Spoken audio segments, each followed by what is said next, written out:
जय हिंद। स्वागत करता हूं सभी का हमारे अपने यूट्यूब चैनल सोल्जर्स आर्मी तैयारी पर। तो शाम के 7 बज चुके हैं और मैं आ गया हूं आपके बीच आज की Indian army previous year question paper की क्लास को लेकर। आप सबको पता है कि रोज शाम 7 बजे हम लोग इंडियन आर्मी के प्रीवियस ईयर क्वेश्चन पेपर की क्लास को करते हैं और आज भी जो हम लोग शाम 7 बजे इंडियन आर्मी का प्रीवियस ईयर क्वेश्चन पेपर बनाएंगे, जो कि ओरिजिनल पेपर है आपका देखो 28 मार्च 2021 का। ठीक है, ये ओरिजिनल पेपर है आपका 28 मार्च 2021 का, जो कि पेपर है देखो आपकी सोल्जर जीडी का, जाट रेजिमेंटल सेंटर बरेली लखनऊ का। ठीक है, इसमें जो बेसिक डिटेल्स होती है कि ड्यूरेशन 60 मिनट है वो दी हुई है, बाकी मैक्सिमम मार्क्स 100 रहेगी ये बात है, और पासिंग मार्क्स 35, ये जो उनकी डिटेल्स होती है वो इन्होंने दे रखी है। इसमें आज मैं आपको टारगेट दूंगा, देखो सारे क्वेश्चन तो पढ़े हुए आए और बहुत अच्छे क्वेश्चन है, लेकिन आज मैं जो 30 में से आपको 26 प्लस का टारगेट दूंगा। हर कोई जो है 26 प्लस बनाएगा। ठीक है, अब देखो कुछ बच्चे ऐसे हैं जो मुझे बोलते हैं, मैसेज करते हैं कि सर आप बहुत ज़्यादा टारगेट दे देते हैं जीके जिसमें 30 में से 25 बनाने को बोल देते हैं, 26 बनाने को बोल देते हैं। देखिए कारण यह है ना कि ज़्यादातर क्वेश्चन मैंने आपको पढ़ा रखे हैं। ठीक है, और मैं जो चीज़ पढ़ाता हूँ उसे मैं आप सबसे 100% उम्मीद भी करता हूँ कि जो मैंने आपको पढ़ाया उसमें मेरे को आप सबसे रिजल्ट चाहिए, इसलिए मैं देखो आप सबकी थोड़ी हाई रखता हूँ। मैं भी जानता हूँ कि 30 में से अगर 25 प्लस बना दिया जीके जीएस तो अब तो केवल उधर मैथ है और रीजनिंग है 20 में से अगर 10 और कर दोगे तो सिलेक्शन हो जाएगा। 35 पे तो ऐसी मेरिट बनती है जीडी की, तो मैं जानता हूँ। लेकिन देखिए मैं जो पढ़ाया हूँ उसमें मैं आप सबसे आपका फुल ऑन स्कोर चाहता हूँ, मेरे को आप सबसे आपकी 100% चाहिए। जो मैंने पढ़ाई है उसमें मैं देखो स्कोर मांगूंगा ही मांगूंगा, इसलिए मैं आपको देखो आज 26 प्लस का टारगेट दे रहा हूँ आउट ऑफ 30 का। ठीक है, तो जल्दी से क्लास क्वेश्चन को लाइक करिए जिन्होंने अभी तक क्लास क्वेश्चन को लाइक नहीं किया है, और उसके साथ साथ जो भी चैनल पे नए होंगे वो चैनल को सब्सक्राइब करके बेल आइकन को जल्दी से ऑल पे सेट कर दीजिए। उसके साथ साथ देखो जल्दी से इस पेपर को शेयर करो अपने और भी फ्रेंड्स तक, इस पेपर को पहुंचाइए जिनकी भी इस बार एग्जाम होने वाली है उन तक भी पेपर पहुंच दीजिए, जिससे उनकी भी हेल्प हो पाए और इंडियन आर्मी वो कहाँ पे इस पेपर को ओरिजिनल पेपर को बनाकर देख पाए, जो कि 28 मार्च 2021 की है। और देखिए किसी भी एग्जाम को क्रैक करने का जो सबसे अच्छा तरीका वो यही है कि प्रीवियस ईयर क्वेश्चन पेपर को बनाइए, क्योंकि क्वेश्चन रिपीटेड होते हैं खास करके इंडियन आर्मी में तो और भी ज़्यादा। तो इसीलिए जल्दी से अपने फ्रेंड्स से शेयर करें और देखो प्लेलिस्ट बना देंगे, प्लेलिस्ट से आप सभी जाकर सभी ट्रेड के अलग अलग प्रीवियस ईयर को अटेंड कर सकते हो। ठीक है, तो चलिए शुरू करते हैं क्वेश्चन नंबर 1 के साथ। क्वेश्चन नंबर 1 देखो यहाँ पे आपका दिया हुआ है, term of Rajya Sabha member is, Rajya Sabha के सदस्य का कार्यकाल कितने वर्षों का होता है? 2 वर्ष, 5 वर्ष, 6 वर्ष या फिर इनमें से कोई नहीं। तो याद रखिएगा राज्यसभा के सदस्यों की कार्यकाल कितनी होती है, तो 6 वर्ष होती है, सबको बताया है। ठीक है, अगला क्वेश्चन देखते हैं जो कि ये देखो यहाँ पे आपका, who was the first Muslim women ruler of Delhi, Delhi की प्रथम मुस्लिम महिला शासक कौन थी? चांद बीबी, सुल्तान रजिया या फिर रजिया सुल्तान जिसको बोलते हैं, बेगम बेगम हजरत महल या फिर नूरजहां। तो याद रखिएगा दिल्ली की या फिर भारत की, दोनों में देखोगे तो दोनों में सुल्तान रजिया। ठीक है, रजिया सुल्तान जो है ये भारत की प्रथम महिला शासक थी या फिर दिल्ली की भी प्रथम महिला शासक थी, दिल्ली की गद्दी पर बैठने वाली। ठीक है, चलिए अगला क्वेश्चन देखेंगे जो कि देखो यहाँ पे आपका दिया हुआ है, the largest irrigation canal in India is called the, Bharat में सबसे बड़ी सिंचाई नहर है, सबको पढ़ाया हुआ है, सबको बताइएगा, इंदिरा गांधी नहर या फिर देखो ऊपरी बारी दोआब नहर या फिर देखो यमुना नहर या फिर देखो सरहद नहर। सबको बताना कि भारत में सबसे बड़ी सिंचाई नहर कौन सी है। तो याद रखिएगा भारत में जो सबसे बड़ी सिंचाई नहर है वो कौन सी है, तो वह है देखो आपकी इंदिरा गांधी नहर। बिल्कुल सही, सभी के आंसर बिल्कुल सही आ रहे हैं। राइट आंसर क्या होगी, तो option number A Indira Gandhi नहर। ठीक है, चलिए अगला क्वेश्चन देखेंगे, क्वेश्चन नंबर 4 जो कि यहाँ पे देखो आपका, कंबाला रेस और traditional buffalo race is being held in, क्या लिखा हुआ है देखो कि कंबाला एक पारंपरिक भैंसा दौड़ का आयोजन किस राज्य में होती है? तमिलनाडु, केरल, तेलंगाना या फिर कर्नाटका। सबको आंसर कीजिएगा, सबको पढ़ाया हुआ है, सभी के आंसर आने चाहिए बिना किसी मिस्टेक के साथ। ठीक है, तो कंबाला एक पारंपरिक भैंसा दौड़ का आयोजन किस राज्य में होता है? तो ये होता है देखो आपका कर्नाटक में। राइट आंसर क्या होगा, तो ऑप्शन नंबर डी, कर्नाटक में जो है देखो आपका कंबाला भैंसा दौड़ का आयोजन होता है। ठीक है, चलिए अगला क्वेश्चन देखेंगे जो कि यहाँ पे देखो आपका दिया हुआ है, क्या है देखो, where is the Lal Bahadur Shastri national academy of administration located, क्या है देखो लाल बहादुर शास्त्री राष्ट्रीय शासन अकेदमी कहाँ स्थित है? दिल्ली में या फिर देखो ऊटी में या फिर देखो आपकी यहाँ पे दी हुई है मसूरी में या फिर शिमला में। सबको पढ़ाया है, इसको देखो एक प्रकार से लबासना भी बोलते हैं। ठीक है, इसको लबासना भी बोला जाता है, याद रखिएगा, जहाँ पर IAS की ट्रेनिंग्स होती हैं। ठीक है, तो चलिए सबको बताइएगा राइट आंसर क्या होगा। तो देखिए मसूरी, ठीक है, जो लबासना है वो कहाँ पे, Lal Bahadur Shastri national academy of administration कहाँ पे है? तो ये देखो आपका मसूरी में है। ठीक है, चलिए अगला क्वेश्चन देखेंगे जो कि है देखो यहाँ पे आपका, Khasi and Garo tribes mainly live in, Garo, Khasi और गारो जनजाति मुख्य रूप से रहते हैं नागालैंड में, मेघालय में, मणिपुर में, मिजोरम में। सबको पढ़ाया है और सभी से आंसर अभी तक देखो जो 6 का 6 की जो है सभी मैंने पढ़ाया हुआ है आपको। ठीक है, 6 में 6 पढ़ाया है। चलिए इसका आंसर भी कीजिएगा, खासी और गारो ट्राइब्स मेनली कहाँ पे रहते हैं, खासी और गारो जनजाति कहाँ पे पाई जाती है? सबको पढ़ाया है मैंने, ये जो है आपका जो टॉपिक लिया था उसमें जनजाति वाला हम सबको क्लियर कर दिया था। ठीक है, 1 बजे वाली क्लास में। तो खासी और गारो जनजाति जो ये कहाँ रहती है, तो ये रहती है मेघालय में। सबको पता है राइट आंसर क्या होगा, तो ऑप्शन नंबर बी मेघालय। जो भी बता रहे हो बिल्कुल सही आंसर कर रहे हो। चलिए अगला क्वेश्चन देखेंगे जो कि यहाँ पे देखो आपका दिया हुआ है, क्या है देखो यहाँ पे आपका, prime meridian is located as degree meridian, भूमध्य रेखा कितनी डिग्री मध्याह्न पर स्थित है? सबको करवाया है, प्रैक्टिस स्टडी क्लास में सबको बताइएगा 60 डिग्री, 180 डिग्री, 0 डिग्री या फिर 90 डिग्री। देखिए प्रीवियस सभी क्लासेज को आप सब प्लेलिस्ट देख सकते हो। प्लेलिस्ट में टोटल 46 इंडियन आर्मी के प्रैक्टिस सेट करवाइए जो कि पूरी पूरी फ्री है। आप सभी प्लेलिस्ट के थ्रू सभी क्लासेज को देख सकते हैं, ठीक है। जीके जीएस की टोटल 60 एबव क्लासेज आ गई है, 70 क्रॉस करने वाली है क्लास, सभी को देख सकते हो आर्मी की क्लासेज को, ठीक है। तो देखिए जो भूमध्य रेखा वो कितने डिग्री मध्याह्न पर है, तो ये देखो आपका 0 डिग्री मध्याह्न पर है। राइट आंसर क्या होगी, तो ऑप्शन नंबर सी 0 डिग्री। चलिए अगला क्वेश्चन देखेंगे जो कि देखो यहाँ पे आपका दिया हुआ है, क्या है देखो, the most important uranium mine in India इस भारत का सबसे महत्वपूर्ण यूरेनियम खदान में है जादूगोड़ा में, वासी में, या फिर देखो यहाँ पे आपका दिया हुआ है मनाल कुरीची में, या फिर देखो आपकी दी हुई है गौरी बिदानूर में। इनमें से कहाँ पर जो है भारत का सबसे महत्वपूर्ण यूरेनियम खदान है, तो याद रखिएगा भारत का जो सबसे महत्वपूर्ण यूरेनियम खदान वो देखो आपकी जादूगोड़ा में है। जादूगोड़ा कहाँ पर है, तो ये देखो आपका झारखंड राज्य में स्थित है। सबको याद रखिएगा इस चीज को, बहुत इंपॉर्टेंट है, बहुत बार इंडियन आर्मी ने पूछी है, ठीक है। चलिए अगला क्वेश्चन देखते हैं जो कि देखो यहाँ पे आपका दिया हुआ है क्वेश्चन नंबर 9।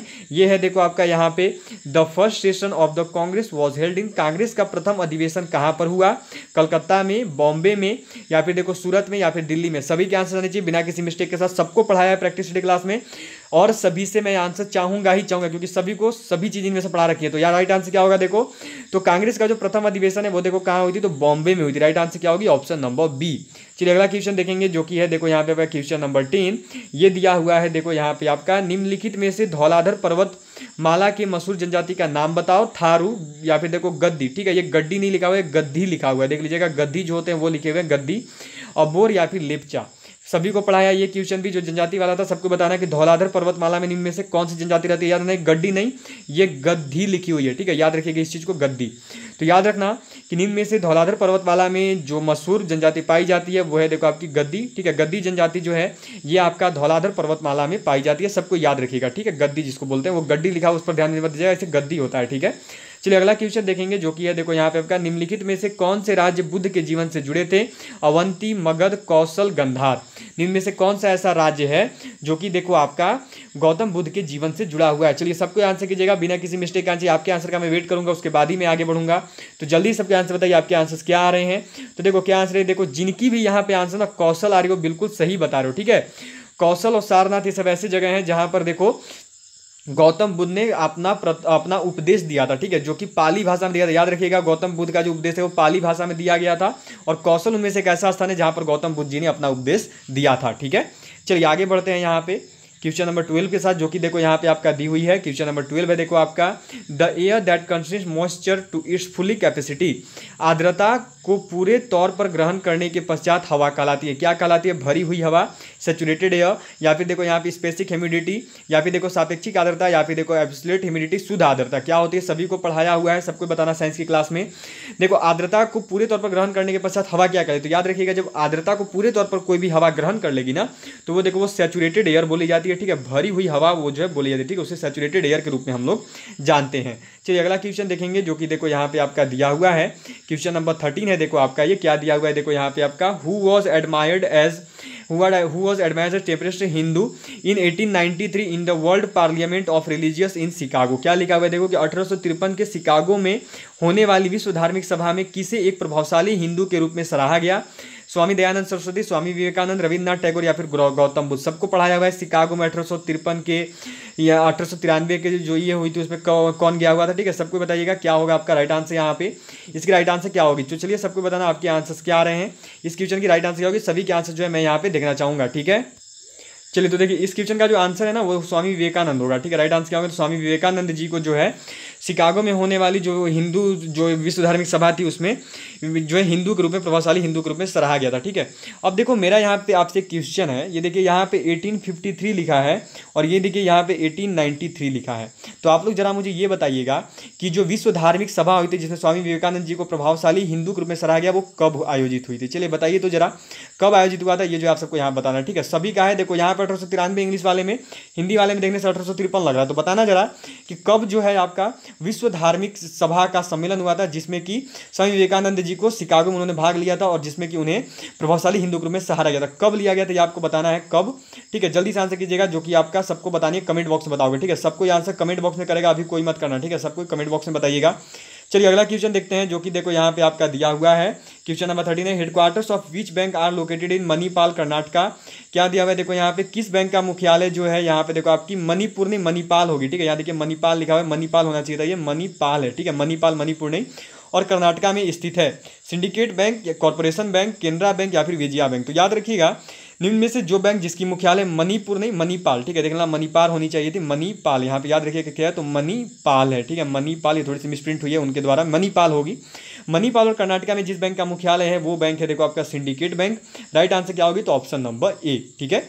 चलिए अगला क्वेश्चन देखेंगे, जो कि है यहाँ पे देखो आपका क्वेश्चन नंबर 15। ये क्या है देखो आपकी, कि Meenambakkam international airport is an, Meenambakkam अंतर्राष्ट्रीय हवाई अड्डा है बेंगलुरु में, चेन्नई में, कोयम्बटूर में या फिर हैदराबाद में। जो मीनाबक्कम अंतर्राष्ट्रीय हवाई अड्डा है वो इनमें से किस राज्य में, ये आपको बतानी है। तो सबको बताइएगा आपके आंसर्स क्या होंगे। देखो जो मीनाबक्कम अंतर्राष्ट्रीय हवाई अड्डा है वो आपका चेन्नई में स्थित है। कहाँ पर है, तो ऑप्शन नंबर बी, चेन्नई में जो है देखो आपका मीनाबक्कम अंतर्राष्ट्रीय हवाई अड्डा स्थित है। सबकी आंसर सही गई होगी लगभग बिना किसी मिस्टेक के साथ, शायद आप सबने सही आंसर किया होगा, मेरी आप सबसे यही एक्सपेक्टेशन है। चलिए बढ़ते हैं नेक्स्ट क्वेश्चन की ओर, जो कि देखो आपका क्वेश्चन नंबर 16 है। ये क्या है देखो आपका, साइंस स्टार्ट होगा यहाँ से, ठीक है। 16 to 30, 16 से 30 तक जो है साइंस रहेगा। क्या दिया हुआ देखिए यहाँ पे आपका, tooth decay start when pH of mouth is lower than. पूछा है कि दांतों का क्षय जो है वो मुंह के कितने पीएच मान से कम होने पर शुरू हो जाता है, ठीक है।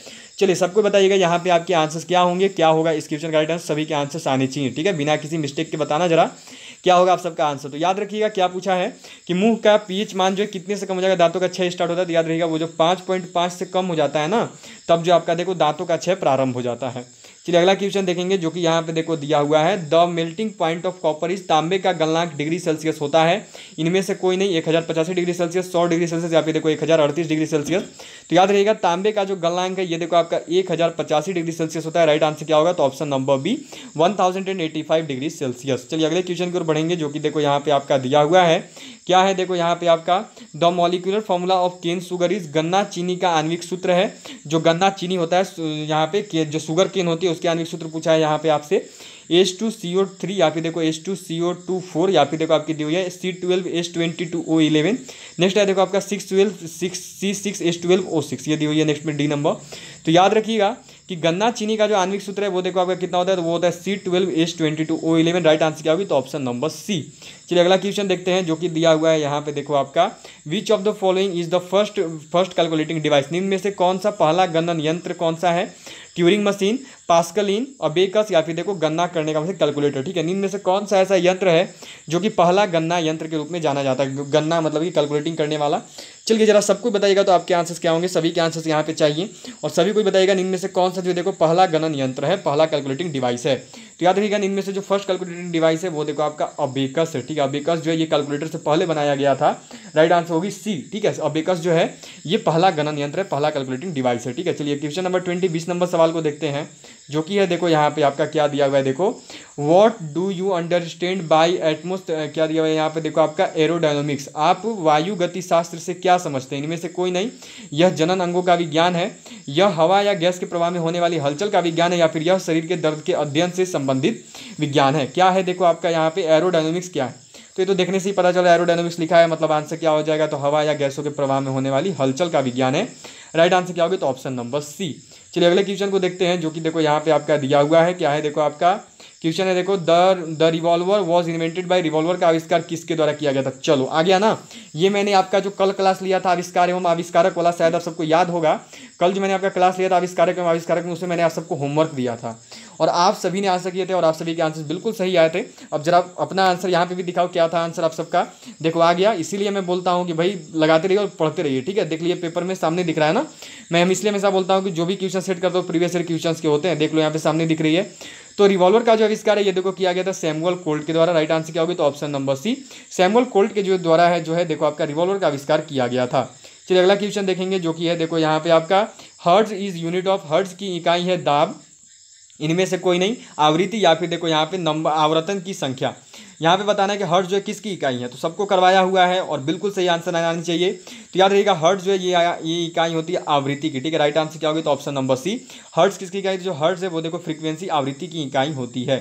चलिए अगला क्वेश्चन देखेंगे जो कि है देखो यहाँ पे आपका क्या है, who among the following is considered as the father of artificial intelligence, निम्न में से किसे कृत्रिम बुद्धि का जनक माना जाता है, जेपी एकर्ट को, चार्ल्स बेबेज को, जॉन मैकार्थी को, या फिर देखिए ली दे फॉरेस्ट को। निम्न में से किसको जो है यहाँ पे देखो आपका कृत्रिम बुद्धि का जनक फादर ऑफ आर्टिफिशियल इंटेलिजेंस कहते हैं। तो याद रहिएगा फादर ऑफ आर्टिफिशियल इंटेलिजेंस के रूप में जाना जाता है देखो आपका जॉन मैकार्थी को। राइट आंसर क्या होगा, तो ऑप्शन नंबर सी, ठीक है। जॉन मैकार्थी को जो है फादर ऑफ आर्टिफिशियल इंटेलिजेंस के रूप में जानते हैं। चलिए अगला क्वेश्चन यहाँ से बढ़ते हैं जो कि देखो आपका यहाँ पे दिया हुआ है, क्वेश्चन नंबर 24 है ये देखा आपका कि देखो आपका कि coronagraph is used for, coronagraph का प्रयोग के लिए किया जाता है रक्तचाप के अध्ययन के लिए। आगे करते हैं, थोड़ा अच्छा सा ऑप्शन नहीं दिख रहा है, तो चलिए बताइएगा यहाँ पे किसके लिए, रक्तचाप के अध्ययन के लिए, सूर्य के कोरोना का आकलन के लिए और तस्वीर खींचने के लिए, या फिर धमनियों के अध्ययन के लिए, या फिर देखो नसों का अध्ययन के लिए। तो याद रखिएगा कोरोनाग्राफ का जो प्रयोग है ये देखो आपका सूर्य के कोरोना का अवकलन करना और तस्वीरें खींचने के लिए किया जाता है, ठीक है। चलिए अगला क्वेश्चन देखेंगे, क्वेश्चन नंबर 25 जो कि है यहाँ पे देखो आपका which of the following is a primary fuel, प्राथमिक ईंधन कौन सा है, इनमें से कोई नहीं, चारकोल, कोयला या फिर पेट्रोलियम। चलिए सबको बताइएगा कि निम्न में से कौन सा ऐसा जो है वो प्राथमिक ईंधन है। तो देखिए प्राथमिक ईंधन जो निम्न में से है वो आपका देखो कोयला हो जाएगा, ठीक है। पेट्रोलियम किस लिए नहीं होगा, देखिए पेट्रोलियम का पहले प्यूरिफिकेशन करना पड़ता है फिर उसका यूज कर सकते हैं, लेकिन कोयला ऐसा नहीं है, कोयला जो है आपका यहाँ प्राथमिक ईंधन के रूप में चला जाएगा, ठीक है। चलिए अगला क्वेश्चन देखेंगे जो कि है देखो यहाँ पे क्वेश्चन नंबर 26 ये है देखो आपका botany is the study of, वनस्पति विज्ञान का अध्ययन है, किसका अध्ययन है, वनस्पति विज्ञान, पक्षियों के जीवन का, मानव जीवन का, जानवरों के जीवन का, या फिर देखो पौधों के जीवन का। जल्दी से आंसर करना और बिना किसी मिस्टेक के आप सब करना, सभी के आंसर मेरे को चाहिए। वनस्पति विज्ञान किसका अध्ययन है, तो याद रखिएगा जो वनस्पति विज्ञान है ये देखो आपका अध्ययन है पौधों के जीवन का, प्लांट्स लाइफ का, ठीक है। पौधों के जीवन के अध्ययन को वनस्पति विज्ञान के रूप में जाना जाता है। चलिए अगला क्वेश्चन देखेंगे जो कि दिया हुआ है यहाँ पे देखो आपका कि which among the following helps in circulation of blood, इनमें से कौन सा रक्त संचार के लिए सहायक है, सफेद रक्त कोशिका, इनमें से कोई नहीं, या फिर देखो आपकी मोनोसाइट्स, या फिर देखो ब्लड प्रेशर्स, क्या है दिया हुआ है देखो रक्त बिंबाणु। चलिए आंसर कीजिएगा जरा, थोड़ा सा उटपटांग टाइप का दिया है पर कोई नहीं, बताइएगा कि निम्न में से जो ब्लड सर्कुलेशन के लिए कौन सा जो संचार वाहक जो है यहाँ पे रक्त संचार में सहायक है। देखिए रक्त संचार में जो सहायक होती है वो तो पहला पंपिंग के लिए आपका जानते हैं आप सब हार्ट होता है, ठीक है। हार्ट जो है पंप करता है, हमारा दिल ये पंप करता है, ठीक है। लेकिन जो यहाँ पे ब्लड का जो सर्कुलेशन होता है वो देखो किसके हेल्प से, तो वो धमनियों के हेल्प से होता है। राइट आंसर क्या होगा, तो धमनियाँ होंगी, ठीक है। धमनियों की वजह से जो है देखो आपका ये जो है ब्लड का सर्कुलेशन होता है, धमनियाँ सहायक होती हैं ब्लड के संचार में, रक्त संचार में। देखिए कहीं पे दिया नहीं है आपका धमनी, तो इस प्रकार राइट आंसर क्या होगा, तो ऑप्शन नंबर बी हो जाएगा। कुछ बच्चे ब्लड प्रेशर्स बोलते हैं, देखिए ब्लड प्रेशर्स का जो मुख्य कार्य वो है रक्त का थक्का जमाना। जब भी आपका कुछ कट होता है शरीर में, आप सब का कभी न कभी हुआ ही है, तो कट होने पर देखते हैं कि जो ब्लड का थक्का जमता है वो काम है देखो रक्त बिंबाणु का, ब्लड प्लेटलेट्स का, ये एक जगह जमा हो जाते हैं और जमा होकर उसको रोकने की कोशिश करते हैं खून के प्रवाह को, तो ये ब्लड प्रेशर का काम है। यहाँ पे देखिए धमनियों का कार्य होता है आपका, पहला पंपिंग का कार्य होता है दिल का, जो खून होता है उनको पंपिंग करने और पहुँचाने का काम होता है धमनियों का रक्त संचार का, लेकिन वो यहाँ दिया नहीं है, इस प्रकार आंसर आपका क्या हो जाएगा, बी हो जाएगा, ठीक है। चलिए अगला क्वेश्चन देखेंगे जो कि है देखो यहाँ पे आपका which is the correct unit of measuring testicle distance, testicle distance मापने की कौन सी सही इकाई है। टेस्टिकल डिस्टेंस का मतलब आप समझ सकते हैं जो एक आकाश गंगा से दूसरे आकाश गंगा खगोलीय दूरी बोल सकते हो, तो क्या होगा देखो यहाँ पे आपका, तो राइट आंसर सब कुछ समझते हैं क्या होगा, प्रकाश वर्ष होगा, ऑप्शन नंबर बी हो जाएगा, ठीक है। चलिए क्वेश्चन नंबर 29 देख लीजिए, ये है देखो यहाँ पे आपका, अच्छा बहुत अच्छा क्वेश्चन है, सबको पढ़ाया है, ठीक है। बताइएगा जरा कि at high altitude nose bleeding occurs due to, अधिक ऊंचाई वाले क्षेत्र में किस कारण से नाक से खून बहने लगता है, इनमें से कोई नहीं, उच्च वायुमंडलीय दबाव के कारण, अत्यधिक सर्दी के कारण, या फिर निम्न वायुमंडलीय दबाव के कारण। चलिए सबको जरा आंसर बताइएगा तो कि अत्यधिक ऊंचाई वाले क्षेत्र में किस कारण से नाक से खून बहने लगता है, सबको पढ़ाया है और अनगिनत बार पढ़ाया है, और आप सबको पता है कि जब ऊंचाई पर जाते हैं तो वायुमंडलीय दाब घटता है कि बढ़ता है, अगर ये पता होगा तो इसी बना लोगे। क्या होता है देखो सबको ये पहली जानकारी होनी चाहिए कि जब आप जब ऊपर जाते हैं तो वायुमंडलीय दाब घटेगा कि बढ़ेगा, ये आपको पता रहेगा तो ऐसे ही बना लोगे। तो ये क्वेश्चन मैं आपको स्पेशली कर रहा हूँ होमवर्क, ठीक है, क्योंकि मैंने बहुत बार पढ़ाया और मेरे को आप सबका आंसर कमेंट बॉक्स में देखना है। सबको जरा कमेंट बॉक्स में बताइएगा तो कि ये होमवर्क रहेगा, किस वजह से जो है देखो आपका अधिक ऊंचाई पर वाले क्षेत्र में किस कारण से नाक से खून बहने लगता है। देखो आंसर इन्हीं दोनों में से कोई एक है, मैं फिर से क्लियर कर रहा हूँ, इन्हीं दोनों में से देखो कोई एक आंसर या तो उच्च वायुमंडलीय दबाव होगा या फिर निम्न वायुमंडलीय दबाव होगा। बस यहाँ पे आपको पता ये होना चाहिए कि जब जमीन से ऊंचाई की ओर बढ़ते हैं तो वायुमंडलीय दबाव का क्या होता है, एटमॉस्फेरिक प्रेशर का क्या होता है, बढ़ता है कि घटता है, ये पता होगा तो बना लोगे, और बहुत बार मैंने आपको पढ़ाया भी है। तो चलिए जरा बताइएगा कि इसका आंसर क्या होगा, ठीक है। ये आपका होमवर्क और आंसर इन दोनों में से कोई एक है, इतना ही मैंने हिंट कर दिया है। चलिए देखते हैं क्वेश्चन नंबर 30 नंबर सवाल को इसी के साथ आज का पेपर एंड करते हैं। चलो क्या दिया भाई यहाँ पे देखो, आपका फोटोसिंथेसिस ऑकर्स मैक्सिमम इन, प्रकाश संश्लेषण में अधिकतम होता है सफेद रोशनी, लाल रोशनी, नीला रोशनी या हरा रोशनी। चलो सामने दे दिया ना, एक वाला बैगनी था तो वो तो गया था। इसमें बताइएगा क्या होगा आंसर, फोटोसिंथेसिस प्रकाश संश्लेषण किस में अधिक होता है, तो सबका आंसर पता है क्या होगी, option number B red light. ठीक है, रेड लाइट लाल रोशनी में जो है देखो आपका प्रकाश का संश्लेषण सबसे अधिक होता है। ठीक है, चलिए तो क्लियर हो गया। 30 आउट ऑफ 30 क्वेश्चन आपको करवा दिए गए। ठीक है, जो 30 जीके जैसे क्वेश्चन वो हो गए हैं। ठीक है, 30 क्वेश्चन आपके हो चुके हैं। कुछ वैसे क्वेश्चन है नहीं, देख सकते हो यहाँ पे आपको मैं थोड़ा सा क्वेश्चन दिखा दे रहा हूँ आपका मैथ का, जरा देख लीजिए। बनवाना तो पॉसिबल नहीं हो पाएगा, पर क्वेश्चन देखो कुछ वैसा होता नहीं है, क्वेश्चन इजी बेस का है, तो आपको कुछ उससे दिक्कत होनी नहीं है, मैथ के क्वेश्चन ईजी आएंगे। ठीक है, तो चलिए 30 क्वेश्चन जीके जीएस को ही हम देखो केवल जीके जीएस को ही करते हैं कवर अप मानो अपना प्रीवियस ईयर में, क्योंकि देखिए किसी भी एग्जाम के लिए अगर जीके जीएस ही सबसे कम स्कोर होता है बच्चों का, अगर इसमें ही बेस्ट स्कोरिंग कर दिए तो कोई दिक्कत नहीं है, ऐसे ही आपसे सिलेक्टेड हो। और यकीन मानो प्रीवियस ईयर से ही क्वेश्चन बहुत सारे भिड़ते हैं और आपको बहुत सारे क्वेश्चन मैच भी हो जाएंगे। ठीक है, तो चलिए बताइएगा जरा कि आज के 30 क्वेश्चन में से आपने कितने क्वेश्चन को सही किया, सबको बताना है। जो आज 30 क्वेश्चन आपको करवाए गए उसमें आप सबने कितना क्वेश्चन सही किया, सबको ही बताना, सभी का आंसर मेरे को जो है कमेंट बॉक्स में देखना है। सबको बताइएगा कमेंट बॉक्स में कि आपने जो है कितने क्वेश्चन को आज सही किया है, टोटल जो आज आपको 30 क्वेश्चन करवाई गई उसमें से। ठीक है, तो चलिए ऑल ऑफ यू बाय। अब आज की क्लास क्वेश्चन को यहीं पेंट करता हूँ। अब सीधे मुलाकात होगी देखो आपसे कल दोपहर 1 बजे, जब आएगी देखो आपकी जीके जीएस की इंपॉर्टेंट क्लास, जो कि आपकी भी ऑन डिमांड चलिए, आपसे अपना डिमांड भेजते रहिएगा। आपकी 1 बजे जो है सीधे आपसे मुलाकात होगी। All of you bye, have a good night to all of you, sweet dreams. मिलते हैं आपसे अब सीधे कल दोपहर 1 बजे। All of you bye, sweet dreams and have a good night to all of you. जय हिंद, जय भारत।